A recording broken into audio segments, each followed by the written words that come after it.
So, let's begin the first round of this morning. First of all, we're happy to welcome former CEO and accoladed pioneer of the success of Manchester Science Park, nowadays heavily spoken for independent consultant, Davies.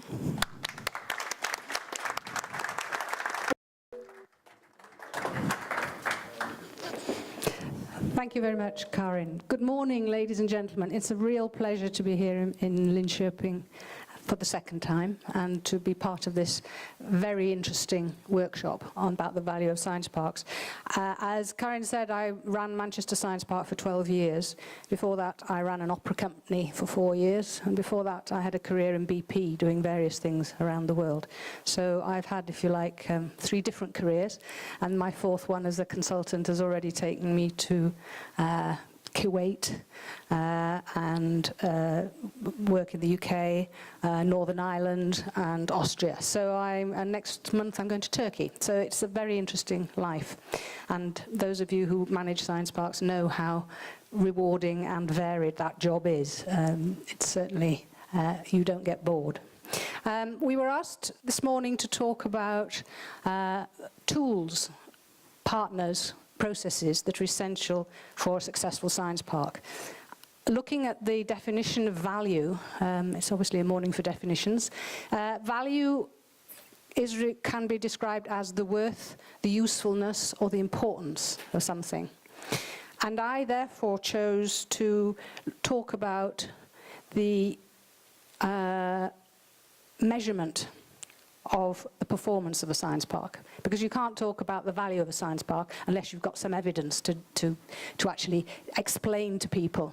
As Christian found out, trying to define science parks, it's a nightmare. It really is very difficult to do. So what you need to do is to have an evidence base so that people actually understand what you're talking about. So I'm going to talk a bit about why measure, how to measure and what to measure. And then I've got a slide with my other 5 essential tools, which I believe every successful science park should have. If you don't measure, you can't manage. I'm sure you've heard that phrase. I'm sure as managers you all accept that. But as well as managing, the performance indicators are really important for managing the strategy implementation, for communicating. As I said, it's very difficult to describe and explain what a science park is. So you need a lot of information and data that you can actually talk to your owners, to your funders, to your potential tenants, to explain to them why they should have anything to do with science parks at all. It's also a very valuable tool for motivating staff. If you have a clarity of objective and a clarity of what is being measured, it really helps people to know what they should be doing on a day-to-day basis. But only if you start off from the strategic objectives of the company, what is it there for? Only if you're talking about measuring outcomes, not inputs. We know you've had 5 seminars in a year. That's not important. What we want to know is how many people did you reach? Did it actually help anybody? Did you learn anything? So it really is important when you're defining your measures that you look at that. If you want to motivate your staff, you have to include them fully in the whole process of putting these measures in place. It's up to them. They know what their job is. They will know more when they've actually worked out what they should be measuring to see whether they're being effective. And finally, you as the chief executive, as the leader of the team, needs to regularly review them, discuss them and report them. Otherwise people will think they're just a paper exercise and it's a waste of time. So it really has to be embedded in your management of the team. Not all indicators are numbers, an obvious statement, but something that sometimes your accountants need telling. That what is more important, particularly when you're looking at innovation, are the intangible achievements. And you have to look at trends. That's much more interesting than just the blank number. But again, we all know that when we're looking at our accounts. And finally, not all measures, you can't put targets in place for everything. Sometimes you really have to actually, it's totally out of your control. So you really are interested in how well your companies are doing, but you can't really influence it. You can only support them. In the end, they're in control of that. So let's just look at how to derive the measures. As I said, you start off with your strategic objectives. For example, supporting the growth of innovative companies. From that, you can derive the performance indicators, such as the rate of growth of the companies or the innovation profile of the company.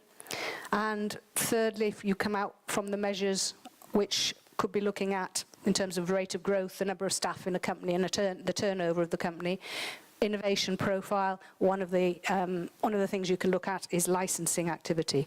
And this all comes out of the overriding vision or purpose of the Science Park, which in our case was building Manchester's knowledge economy. And that's a pretty generic vision for a science park, and indeed fits with the definition of IASP.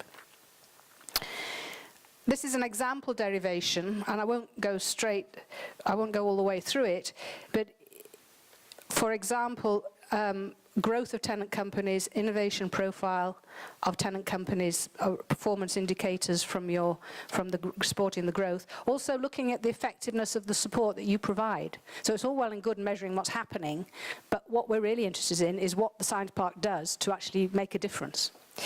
Measures that can come out of that. Some of these are proxy measures, links between tenants and knowledge base, new service or products introduced. And then the sources of information, annual tenant surveys are a must. You need to know what your customers think. That way you get customer satisfaction responses as well as information about the company. Case studies, obviously, that people have put forward, but again, this is about if your staff are fully engaged in this process, then whether it's the caretaker or the management accountant, they will hear stories and gossip about the companies on the site, and they'll be able to fill you in with what's happening. And actually keeping your finger on the pulse of how the company's developing is really important. Some examples of what we looked at in Manchester to measure, based on our strategy, we looked at 4 areas. So this is like the balanced scorecard approach. You look at not just your commercial performance, but a range of issues. Stakeholders' interests, for example, our public sector stakeholders were really interested in how the science park companies were contributing to the local economy. The universities were more interested in how the companies were developing their links with the university and working together with their academics, and how many academic spin-outs were actually developing. Brand and reputation, the most useful number to match is how many of your tenants will recommend the science park as somewhere to go and somewhere to stay because they think it's a good thing. And so that is about monitoring your inquiries to see where they come from and how many of the referrals from both your tenants and other organisation. And then, of course, looking at your internal processes and have you got that right. So employee satisfaction is very important. This presentation grew out of work we did in Manchester, but also a European workshop we held in Manchester in 2010 that IASP members contributed to. So I must acknowledge the input of those people who attended that workshop. It included Sten Gunnar. And my colleague Justina Dombrowska, who's doing her PhD on the performance measurement of science parks. And she also presented a paper at an IASP conference which had a lot of this work in. So I have stuck to my timing and set a standard for the speakers that follow me. And these are my other 5 essential tools, which I think a science park should have. Tools, partnerships, processes. The actual triple helix partnership seems to me increasingly important, to actually have a group of senior people engaged in the success of the science park, coming from local government, from universities, academic research institutes, and from the private sector. An overall strategic development plan that is making the whole thing hang together.